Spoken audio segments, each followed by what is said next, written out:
So this will be part 2 of the video that we were just showing some nickels and some pennies and stuff. I wanted to bring some more silver out for you guys.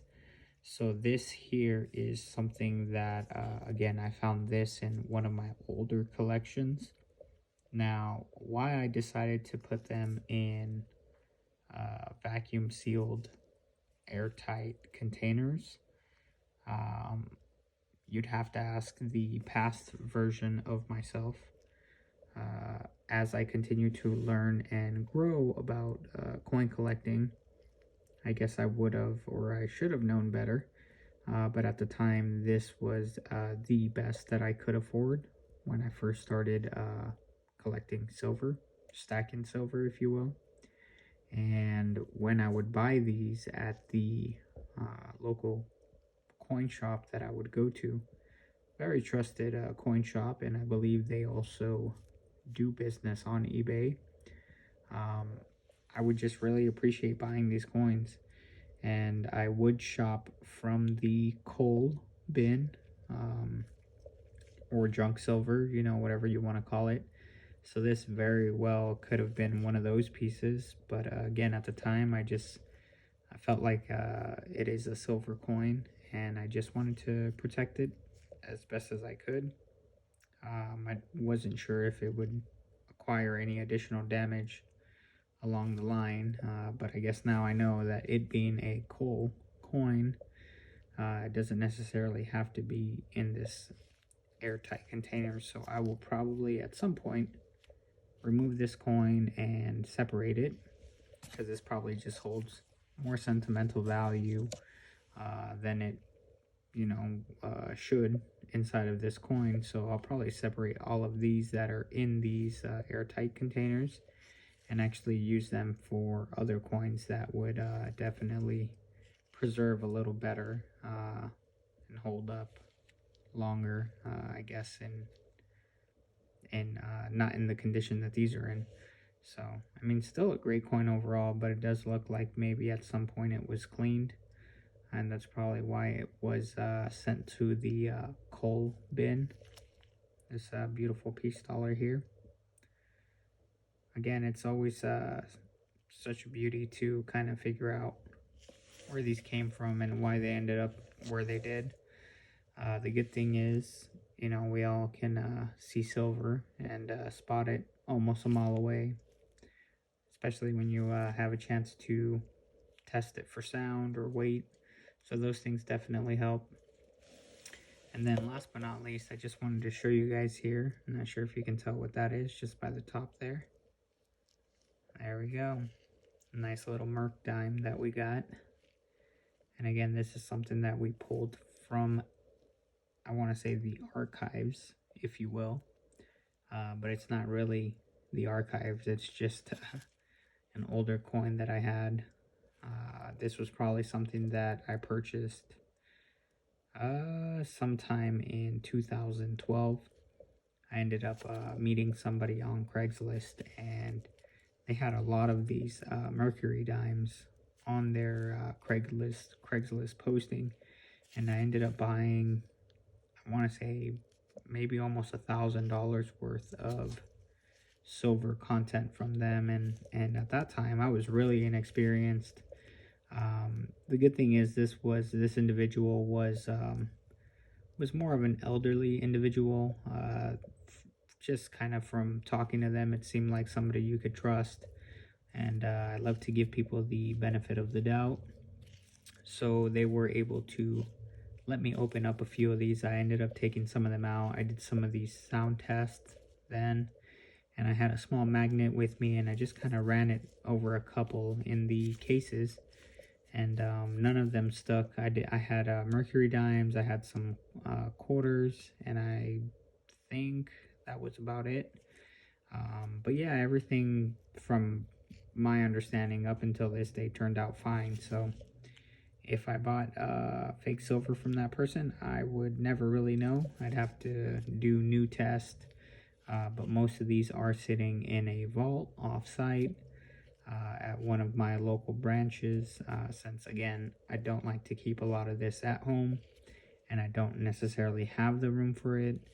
I do spread it out in between a few bank vaults or safety deposit boxes, if you will. But those are all personal preferences and personal choices. So definitely make sure with your silver, you stack it the way you like to do it. If you like to hold some of it on reserves, that's definitely a good idea. If you like to hold all of it, just make sure you're doing it safe. Don't put it in all of the common places that most thieves and burglars look for it. So yeah, you know, just kind of do what works best for you. But these are the other two coins I wanted to show you guys and gals. So thanks for stopping by. If you guys enjoyed the video and you haven't, make sure you give it a thumbs up. I would definitely appreciate it. And we'll catch you on the next one. Peace. Literally. Peace. What's going on, everyone? In this one, I'm bringing you something really cool. Now, some of you might know what this is already from the actual case holder here. It is definitely more of a funky case holder. It's definitely got older vibes to it, if you will. This kind of wood grain reminds me of like the early 90s furniture that was at my parents' house, so that's pretty funny there. All right, and if you guys can see that there, that should look like more or less an official US stamp, right? Or so I'm told, as this here, if you haven't quite figured out what it is, we'll try to slide it out here from the top, is going to be a, well, at least, again, from what's mentioned in the holder itself on the back, a US, well, yes, it is definitely an Eisenhower, but a US packaged coin is what I was trying to get at. So apparently this coin was packaged by the US Mint, so let's check it out and see what you guys think. Look at that beautiful 1971 Eisenhower dollar here. So packaged by the US Mint, United States proof dollar. So let's try to zoom in a little bit at the beauty of this. There we go. Looks like we switched cameras on the phone. Got a really nice angle of it.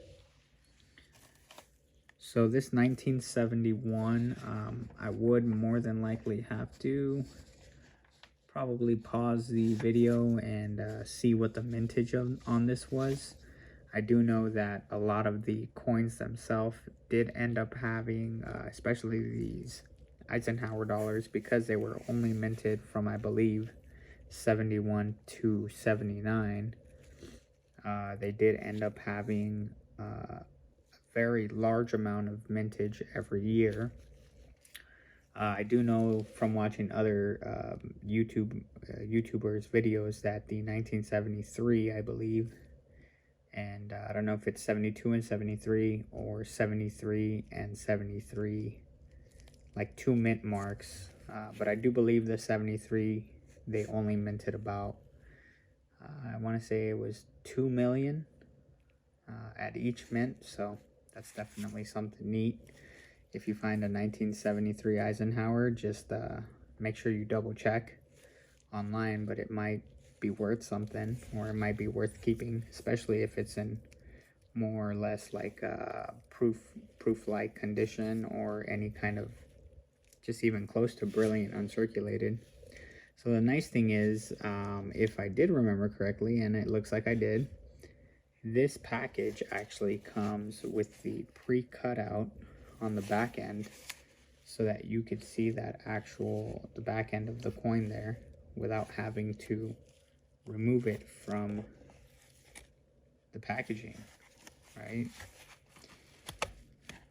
To me, it's amazing that they did that, and it adds a really nice touch.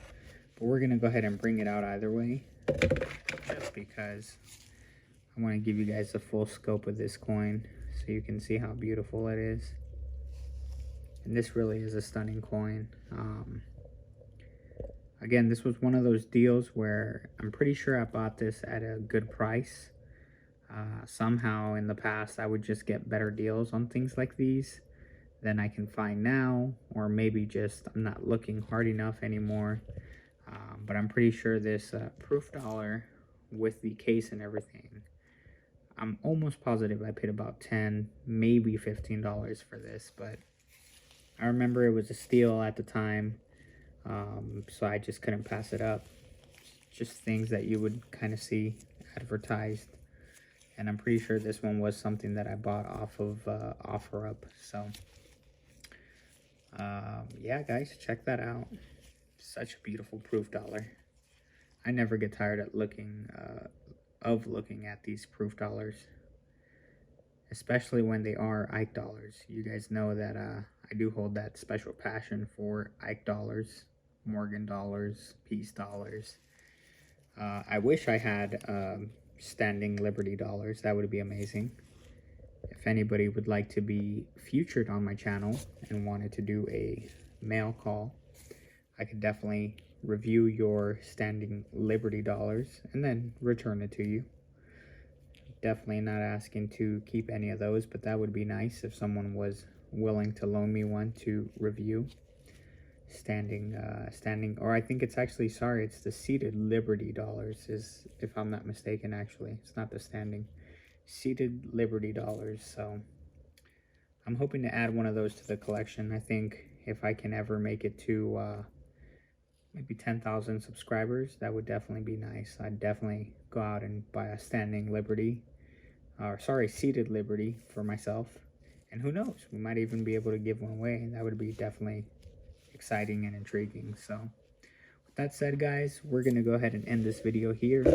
We're gonna go ahead and put this just handsome, I wanted to say beautiful, but we're gonna say this handsome Eisenhower dollar. We're gonna go ahead and put that back in its case there for safe storage. And the nice thing is that this cover here actually has the backing on both ends, so it does protect the back end of that coin as well. So nice seeing you there. 1971 proof. I'm gonna go ahead and put this away, and we'll catch you guys on the next one.